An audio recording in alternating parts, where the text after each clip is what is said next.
Hi friend, night dinner వచ్చేయండి వచ్చేయండి తిందాం.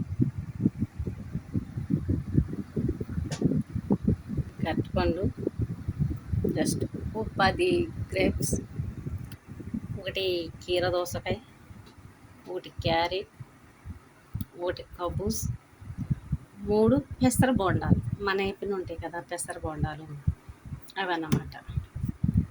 కాంపిటీషన్ చట్నీ,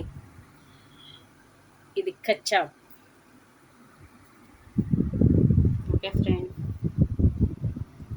ఇట్లా ఉన్నాయి. వీటన్నిటికి కొంచెం కాంపిటీషన్ కట్. కొంచెం షుగర్ వేసాను ఫ్రెండ్, ఎందుకంటే షుగర్ వేసుకుని తింటే వేడి ఉండదు అంటారు కదా, అందుకని. Hi friend, come here.